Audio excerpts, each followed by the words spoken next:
Investigator's Journal, 7th November 1947. Late afternoon. Had a chief on the blower raising hell over some animal cruelty nonsense in the sleazy end of Westfall. Took me 5 minutes to figure out which part he meant. It's all as bad as the rest these days. Some hotshot from Stormwind's taking the lead on this one. Says his name's Lane. Sounds Jewish.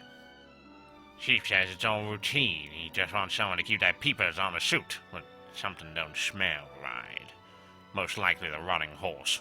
Also, I appear to have sprouted fur. Mr. Big City was too afraid to get his fancy shoes dirty, or more likely stolen, so he sent me to shake down the local wildlife. I'd have sucked him right in the kisser, but I welcomed the chance to get away from the smell of that horse. Took W.E. with me for backup, though we ain't much company. Always been the silent type. As usual, all I got from there was an empty pocket and a whole lot of nothing else. But among the nonsense, I picked up 2 words. Gnolls and Murlocs. Those ain't no Reese's. When you put them together, the only taste you'll be left with is your own blood in your mouth. They're like animals, rolling over scraps, stealing from honest townfolk. 2 rival gangs on the edge of oblivion, though they never seem to fall. One of them makes their nest up on the hilltop, the other's shacked up by the docks. Both as bad as each other. The suit didn't want anything to do with it, and I didn't need him getting in my way. So I headed off to bash some heads and get some answers. First on Shanna's list was the Knoll Street crew. We spent years looking for an inn, but they're a tight bunch. Boss by the name of Hugger keeps them in line. They say he's never been bested in a fight, but I reckon I could take him down a notch or 3 given half the chance. Chief tells me to stay away. I reckon he just doesn't want the paperwork. The Murloc Kings down by the docks are a slippery bunch. A group of them jumped us, thought they caught us with our pants down. Fat chance. Left a couple bleeding on the waterfront, and another running off screaming and gurgling for his broken teeth. Expected W.E. to at least break a sweat, but the guy just stood there, cold as ice. Strange fellow, but handy in a fight. The King seemed all too eager to give up the goods. I thanked them for their cooperation and headed back to talk to the suit, but not before lifting a pair of stolen boots from the leader. White. Not my color. Mr. Big can talk the talk, but I doubt he's done a day's honest police work in his life.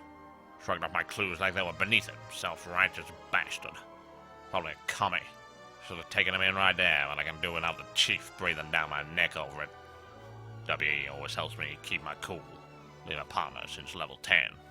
Left Mr. Dane with his lips flapping in the fall wind and went to see a contact at the old Fullbroad's place. Goes by name of Two-Shoe Lou, because he has 2 shoes. It's a rarity in these parts. Reckon she laid eyes on some strange goings-on at the Jangle Lode mine. Always hated tunnels. Reminds me of the inevitability of death. Can't say why.